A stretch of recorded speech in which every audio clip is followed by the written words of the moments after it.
see me through the phone. I am excited. It's just, well, I pulled at a loose thread in the blanket covering my legs and burrowed my feet between sofa cushions. I turned my head away from Susan. I could already hear how childish I'd sound before the words passed my lips. It's our first house. I wish I'd been there with you. I tried to keep my tone warm, not whiny. I'd like to walk through the rooms at least once before we buy it. Actually see the place we're going to be paying off for the next 30 years. I know, but can we go this weekend? I interrupted. I won't get out of the car. We can drive by. I want to check out the street, the neighborhood. Is there a playground nearby? You know what the doctor said. Full bed rest until 37 weeks. The next time you leave the apartment, it's to have the baby.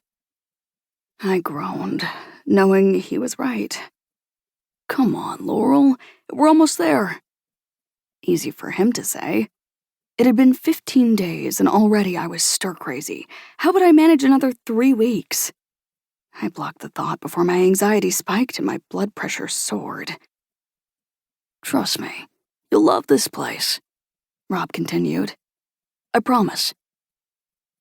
What about the mortgage? I had quit my job as a part-time pastry chef a few months earlier when I started cramping and spotting, and my doctor told me to stay off my feet as much as possible. We'd mainly used my bite-sized salary to justify dinners out, concerts, the small luxuries we couldn't give up, Netflix, Spotify, or gym membership. Still, I wondered how we could afford this property.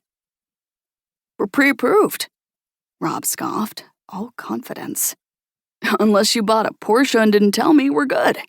I didn't even have to dip into Jasper's imaginary college fund. And the best part? I decided to drop the offer $20,000 and they still accepted it. When was the last time I'd heard my husband that happy? Why couldn't I let him have it?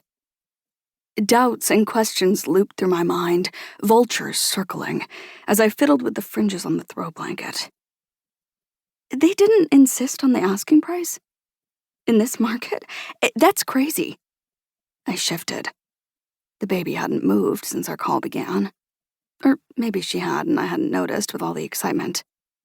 I took a sip of orange juice from the glass Susan had placed on our scuffed-up coffee table and waited to feel the baby's fluttery movements. Nope, no other offers. Rob blew out a long exhale as if to say, lucky us. No other offers. Was something wrong with the house and my husband wasn't telling me? Why did my mind always go to the darkest place? I knew why, of course. My mother had been murdered days before Christmas when I was 12 years old. How much of my present unease was my past, refusing to let me believe good things could happen? And how much was that ugly side of human nature that made us desire something more once someone else wanted it too? It reminded me of the way Jasper was only interested in the swings at the playground after all of them were occupied. Maybe we never outgrew it. Does it have a weird smell? I hinted at my concerns. Mold? Be honest. Pregnancy made me keenly aware of the slightest foul scent. I'd potty-trained Jasper early so we could stop using that diaper pail that didn't trap odors, despite the promising reviews. Silence. Did we have a bad connection, or was he hesitating? Rob? The baby jabbed at my ribcage. I patted my stomach, relieved. It's perfect, Rob insisted. Even nicer in person. Lots of windows.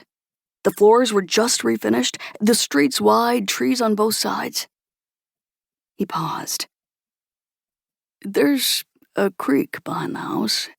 We should probably put up a fence. You saw it for the first time an hour ago. We don't even own it yet, and already you're making improvements. I teased.